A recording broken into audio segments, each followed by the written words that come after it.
에베소서 3장 14절부터 19절까지 말씀입니다.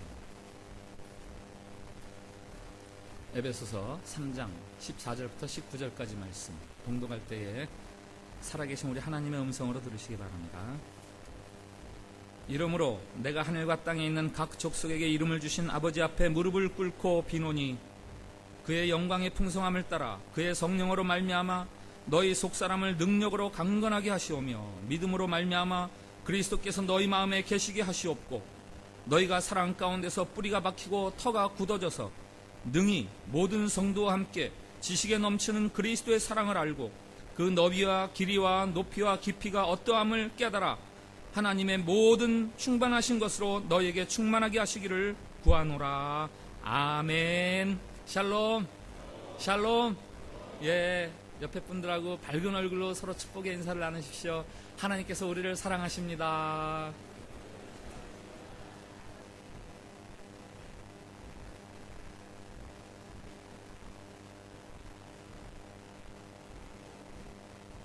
참빈 문화원을 개원하고 그 개원을 기념하는 행사 2개가 이제 코앞에 와 있습니다.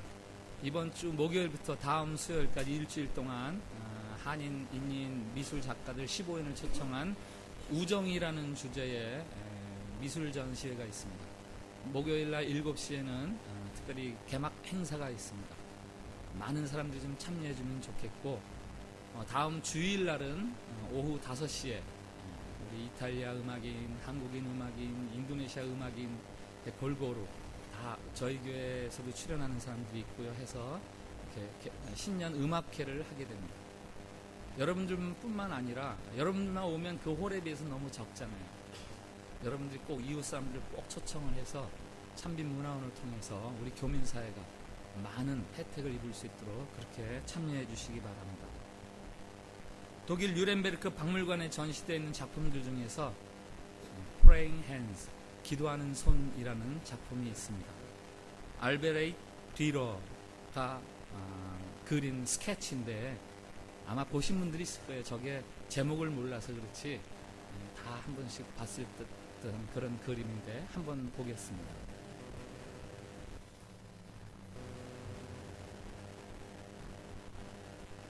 붉은 힘줄로 봐서는 남자의 손이고요. 가늘고 조금 야위고 거친 듯하고 또 정성이 담겨 있는 듯하고, 이 작품이 사랑을 받는 이유는 이 작품 특징이 있어요. 이게 종이에 그린 그림입니다. 뒤러가 절친한 친구가 한 명 있었습니다. 이 손의 주인공은 프란츠 나이스타인이라는 사람인데, 나이스타인하고 뒤러하고 굉장히 친한 친구였습니다. 둘 다 그림을 좋아해서 그림을 공부하기를 원했는데 너무 가난한 거예요. 그래서 둘이서 상의를 하다가, 야, 우리 중에서 누가 먼저 공부를 하고 한 사람이 그 사람을 후원을 하고, 그리고 그가 자리를 잡으면 다시 그 사람이 다른 사람을 후원하고 다른 사람이 공부를 하자. 그래서 정했는데 뒤러가 먼저 공부를 하는 거예요. 나이스타인이 일을 하면서 뒤러를 학비를 후원을 합니다. 그리고 뒤러가 이제 어느 정도 유명 작가로 졸업을 하면서 작품이 팔리기 시작하고, 그러던 어느 날 나이스타인을 찾아갔는데 나이스타인이 자기 방에서 기도를 하고 있는 거예요. 이렇게 손을 모으고.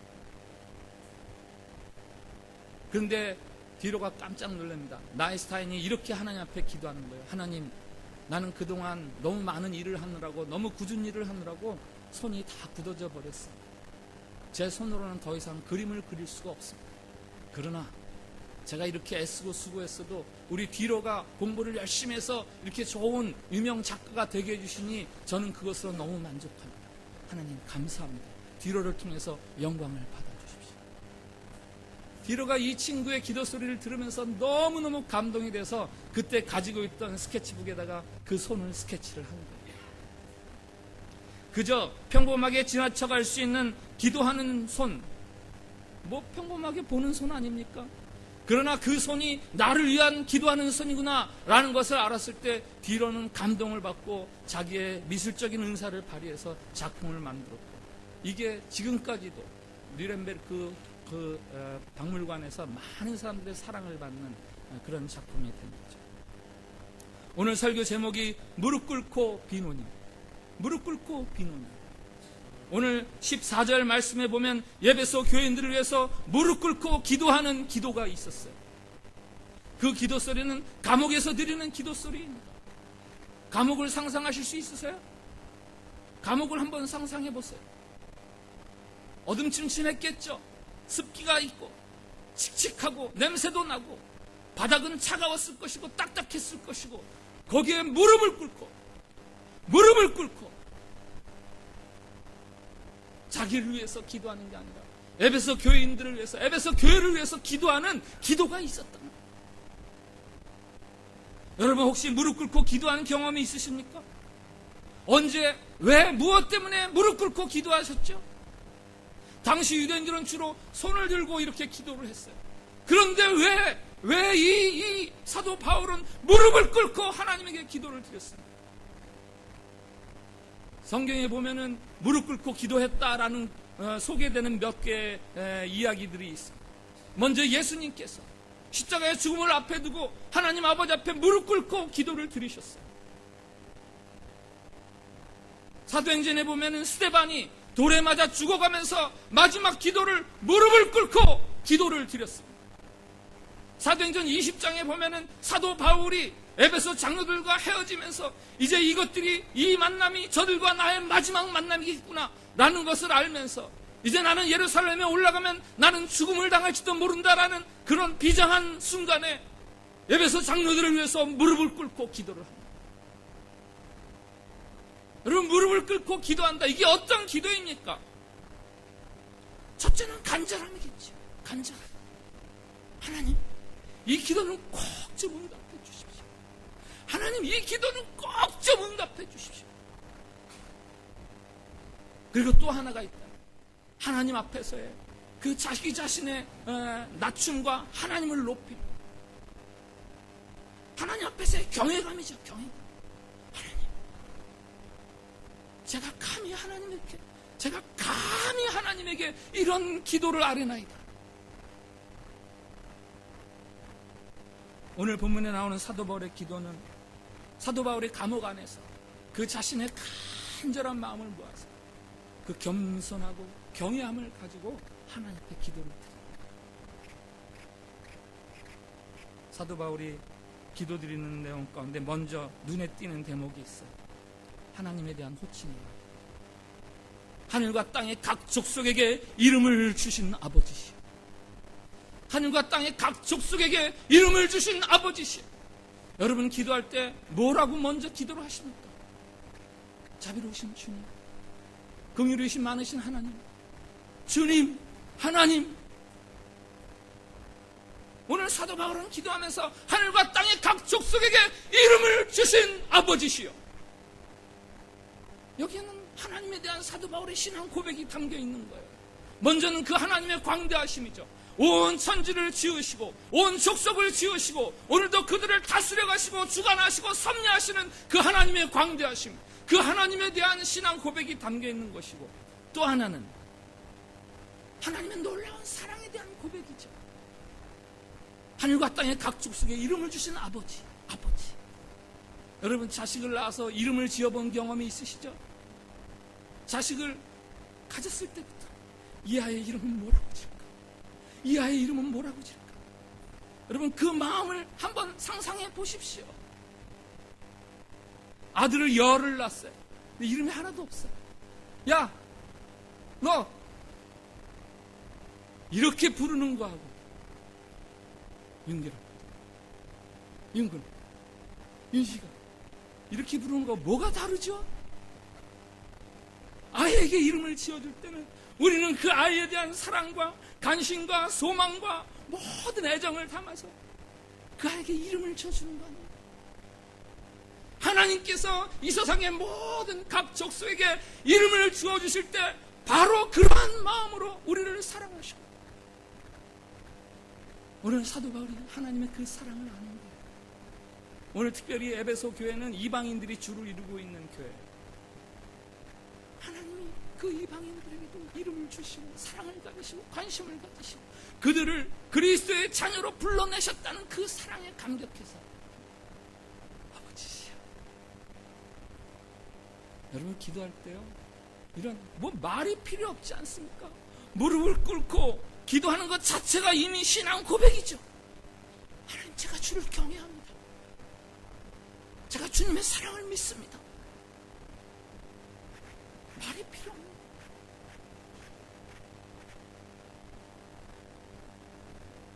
에베소 교인들을 향해 축복하는 바울의 기도의 내용이 있습니다.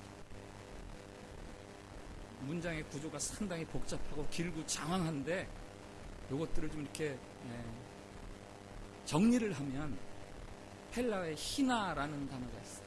영어로 보면 for, 뭐뭐 때문에, 뭐뭇을 위하여 기도합니다. 뭐뭐를 위해서, 뭐뭐 때문에 기도합니다. 3번 등장합니다. 그 히나를 중심으로 해서 기도의 내용을 3가지로 핵심적으로 간추리면, 첫째는 속사람을 강건하게 하옵소서 하는데, 속사람을 강건하게 하옵소서.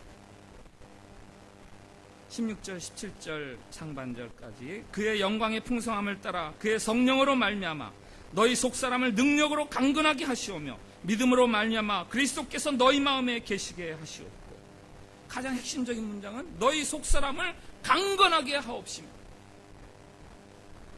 속사람이라는 말은 신약 성경에 사도 바울만 사용한 단어예요.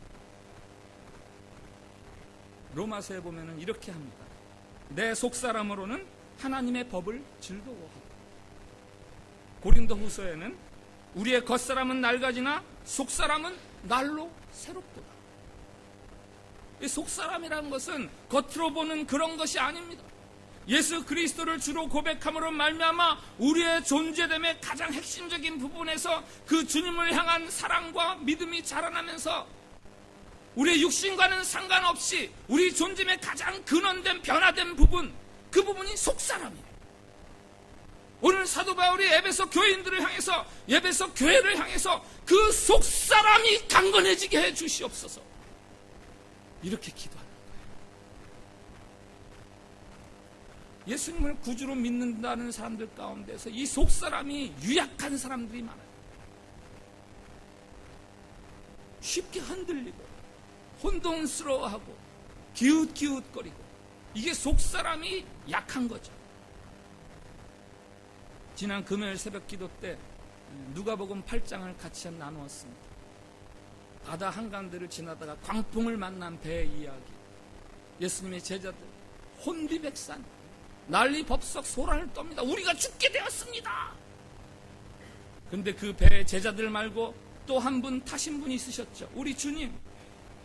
똑같은 환경인데 주님은 그 배 안에서 잠을 주무셨어요. 환경이 다른 게 아니에요. 속사람이 다른 거죠. 주님께서 제자들에게 그렇게 이야기해서 너희 믿음이 어디 있느냐.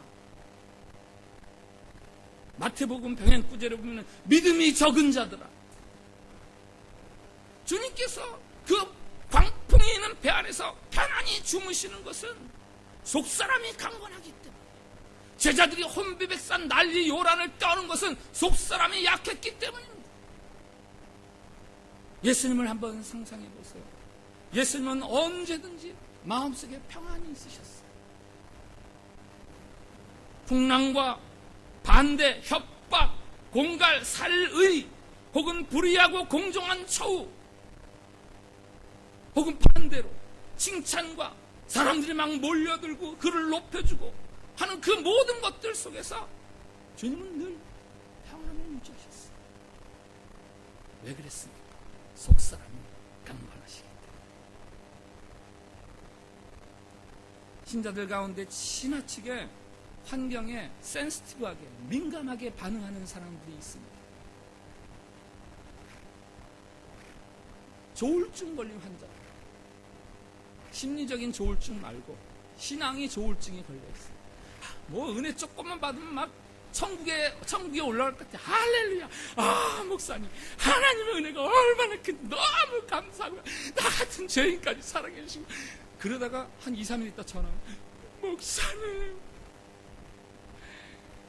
울면서 주님. 아유, 그냥 천국과 지옥을 날마다 왔다 갔다 해요. 속사람이 강건하지 못하기 때문에. 영적으로 무기력하게 살아가는 신자들이 있습니다. 입으로는 예수님을 분명히 믿어요. 근데 삶의 자리에서는 무신론자예요. 입으로는 주님이 나의 구원자이심을 믿습니다. 나는 하나님의 자녀입니다 라고 고백하는데 삶의 현장에서는 무신론자예요. 하나님이 나에게 뭘 원하시는지 뻔히 아는데 그대로 행하지 않아요. 무기력하게 실패하는 자신의 삶을 오히려 합리화해요. 하나님 앞에서. 하나님 자비로우신 주님이시. 내 마음은 그게 아닌데 육신이 약해서. 참 성경 기절이 너무 은혜로워요. 그죠? 우리를 변명하는데 얼마나 좋은지. 영적 성숙과 변화에 대한 갈망도 없어요. 속사람을 강건하게 하시는 성령의 도우심이 필요합니다. 이 성령의 도우심을 따라서 속사람이 강건하게 해 주시옵소서. 그래서 그리스도가 그 마음의 중심에 자리 잡게 해 주시옵소서. 이 다 같은 표현이에요. 같은 표현. 그리스도가 내 삶의 중심에 자리 잡는다. 내 마음의 중심에 자리 잡는다는 것은 내 필요, 내 환경에 좌지우지되지 않고 오직 하나님의 뜻에 내 삶을 두고 그렇게 살아간다는 거죠. 2015년 한 해 참빛교에 속해 있는 우리 성도 여러분들의 삶에 속사람이 강건해지는 그런 하나님의 은총이 있기를 진심으로 축원을 드립니다. 두 번째, 사도 바울이 무릎을 꿇고 비는 기도의 내용이 있는데 그것은 그리스도의 사랑을 알게 해 주시옵소서. 그리스도의 사랑을 알게 해 주시옵소서.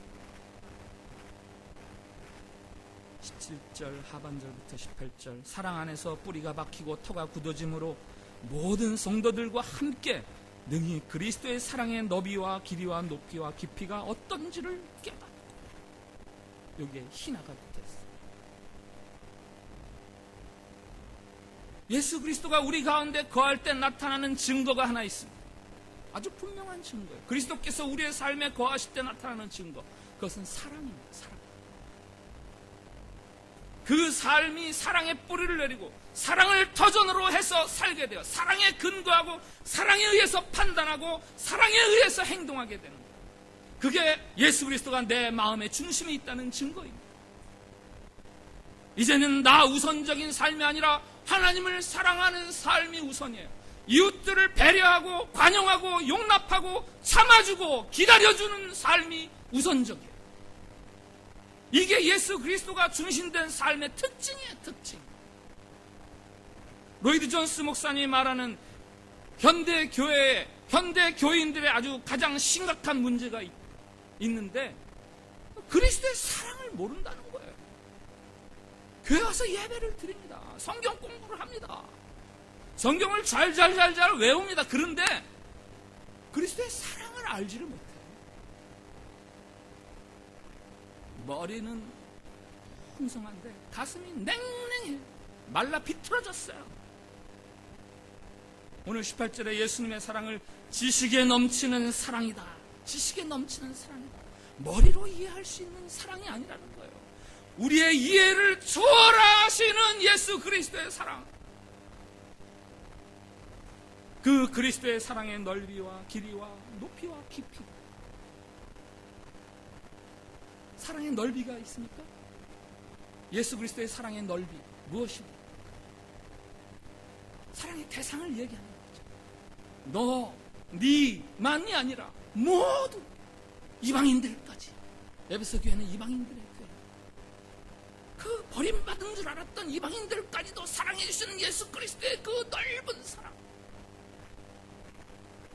예수 그리스도 사랑의 길이는 뭡니까? 길이.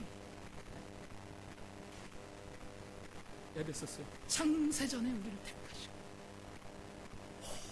오랜 기간 기다려주시고 참아주시고 그리고 변함없이 막 변하는 게 아니라 지금부터 영원까지 우리의 숨이 다하여 하나님의 존전에 사는 그 순간까지 변함없이 길게 우리를 사랑해 주실 그 사랑, 그게 예수 그리스도의 사랑의 길이죠. 모태 내가 지음받기 이전부터 나를 사랑하시고 모래보다 바다의 모래보다 더 많은 수로 헤아리시며 나를 조성하시고 만들어 가시는 그 긴 사랑, 예수 그리스도의 사랑의 높이는 뭡니까? 그건 사랑의 내용이죠. 저 가장 비천한 자리, 가장 수치를 당해야 될 자리에 앉아야 될, 그 가운데 자리에 앉아야 될 우리를 끌어올리셔서 하늘 보좌에 올려주시는 그 사랑의 높이, 죄인된 우리를 의롭다 하시며 하나님의 자녀되는 권세를 주시고 하늘 보좌 우편에 앉혀주시는 그 사랑의 높이, 그거를 알게 해주시옵소서. 그거를 알게 해주시옵소서. 사랑의 깊이는 뭐예요? 사랑의 깊이. 요즘 뭐 CT 촬영, MRI, 우리 온몸을 샅샅이 뒤져냅니다. 그런데 그것도 못 뒤져내는 게 있더라고요. 제가 받아보니까. 나는 아픈데, 나는 분명히 병적 증세가 있는데 괜찮대요. 예수 그리스도의 사랑의 깊이, 그 어떤 것도 헤아릴 수 없는 아주 감추어진, 우리 스스로도 알지 못하는 저 내밀한 부분까지, 레이저 광선도 도달할 수 없는 그 깊은 영혼의 깊은 바닥까지 찾아오셔서 만져주시고 어루만져주시고 고쳐주시고 일으켜주시고 회복시켜주시는 그 사랑. 3D가 아니라 4D. 이 무한대의 사랑, 그걸 알게 해주시옵소서. 그걸 알게 해주시옵소서. 물리학자의 수학자인 파스칼은 팡세라는 책, 그게 고백록이에요. 팡세라는 책에 이렇게 쓰고 있습니다. 은총의 해 1654년 11월 24일 화요일, 아브라함의 하나님, 이삭의 하나님, 야곱의 하나님, 철학자나 식자의 하나님, 확실, 감정, 환희, 평화, 나의 하나님, 세상은 당신을 모르나 나는 당신을 아옵니다. 환희, 눈물.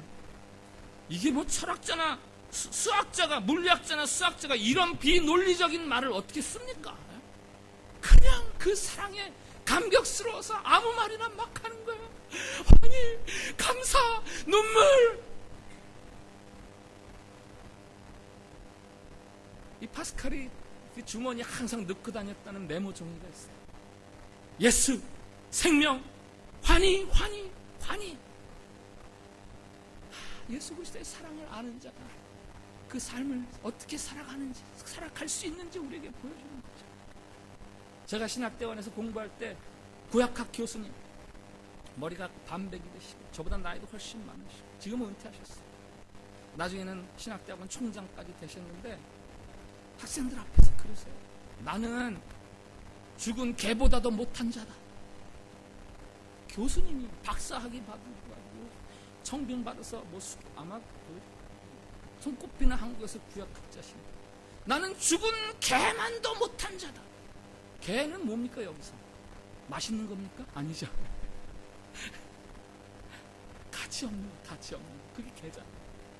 근데 죽은 개는 그 가치 없는 것들 중에서 더 가치 없고 그저 부담스러운 쓰레기나 되지, 죽은 개. 그런데 그거보다도 더 못한 나. 그런데 하나님이 나를 사랑하시다.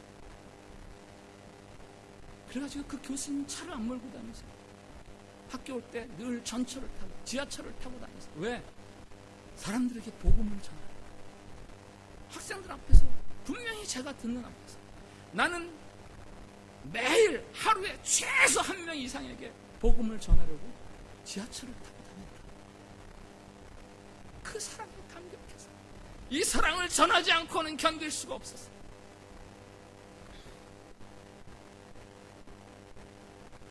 예수 그리스도의 사랑을 알 때 나오는 여러분의 고백은 무엇입니까? 예수 그리스도의 사랑을 알 때 나오는 여러분의 고백, 그게 뭐예요? 그게 있어야 되는 거죠. 환희. 나는 죽은 개보다도 못하지.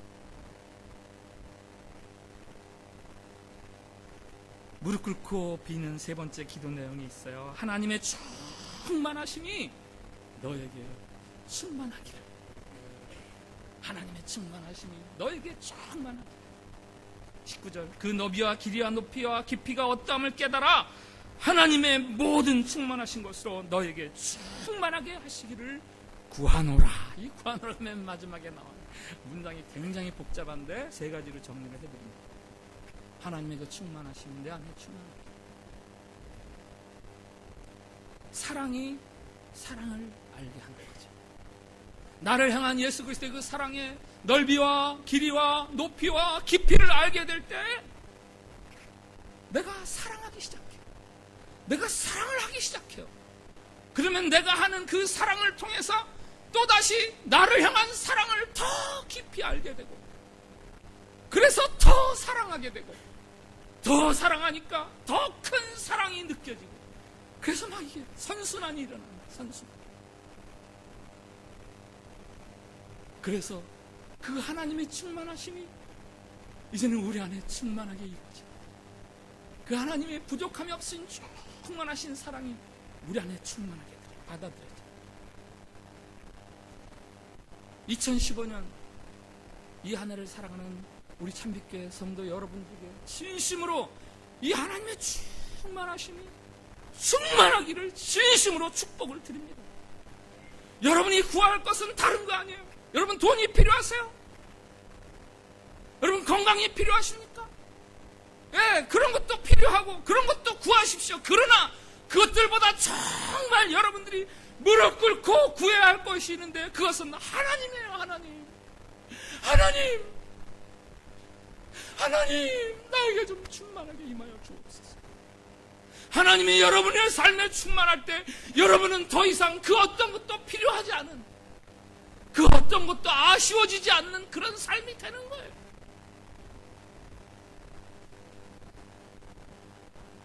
오직 감사와 찬송이 남아있는 거죠. 감사와 찬송. 찬송가 85장. 구주를 생각만 해도 이렇게 좋거든. 그 얼굴 배울 때야 얼마나 좋으리.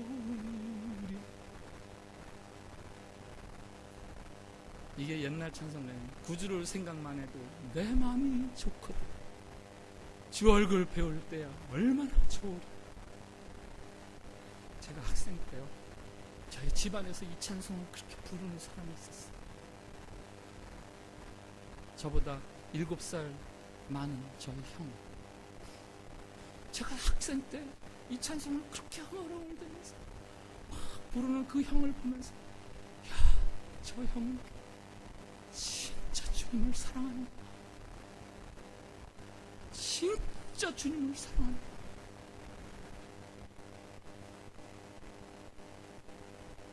그 형이 결국은 저 태국의 산부족으로 같이 살러 들어가더라고요.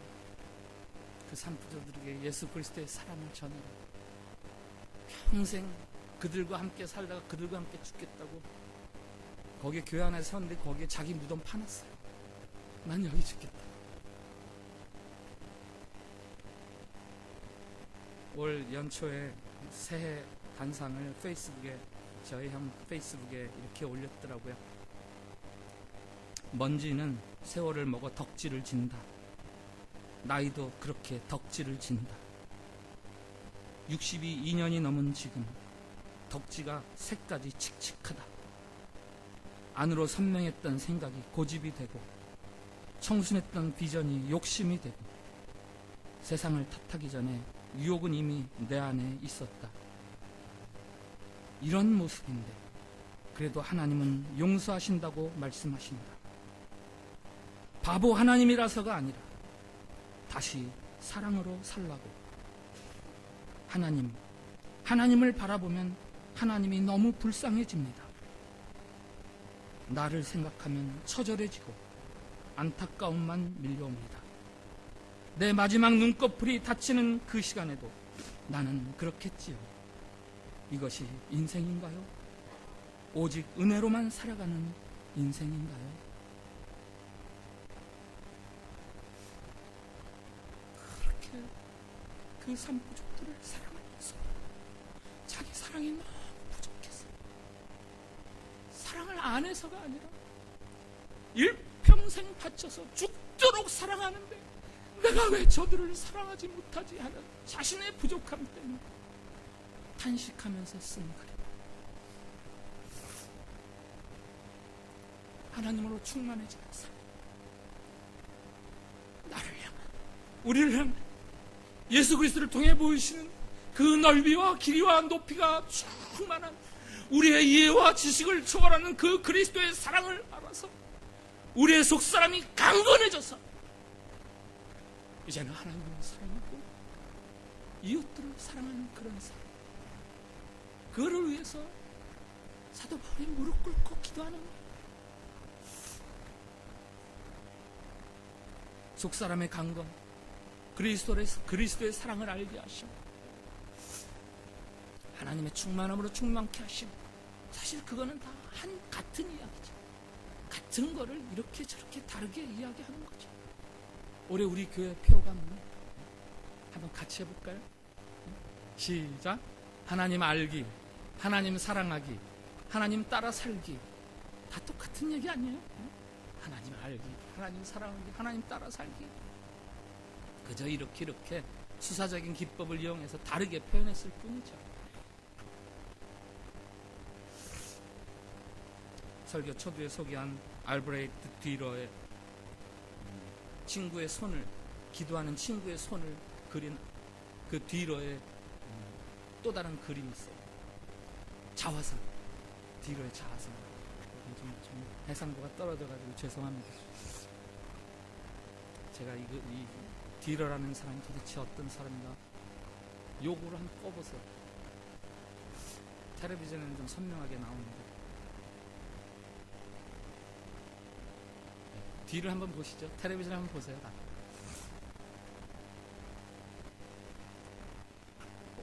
저 뒤로예요. 자신의 모습 온화하고 겸손하고 평안히 흐르고, 그러나 보세요. 심지가 굳어 보이지 않습니까?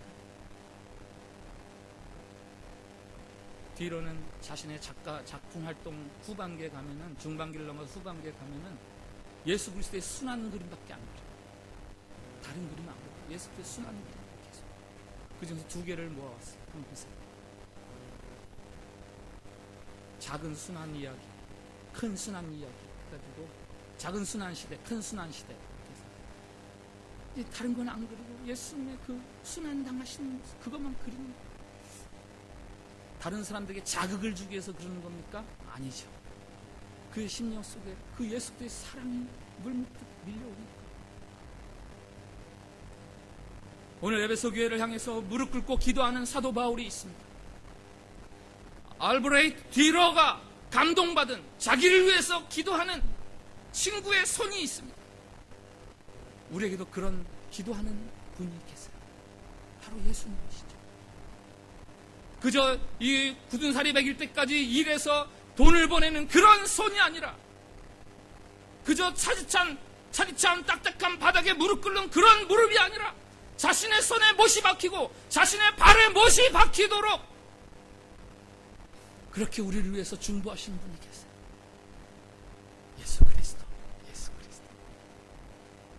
지금도 하늘 보좌에 앉으셔서 이 땅을 위해서, 참빛교회 속해 있는 여러분들을 위해서 중보하고 계신 거예요. 그들이 내 사랑을 알게 해주십시오. 그들이 하나님의 충만함으로 충만케 해주셔서 그들의 속사람이 날마다 견고해지게 해주십시오. 여러분, 하나님의 응답이 되는 삶을 살아갑시다. 뭐 말이 좀 이상해요. 하나님의 기도의 응답이 우리가 된다? 말이 좀 이상하지만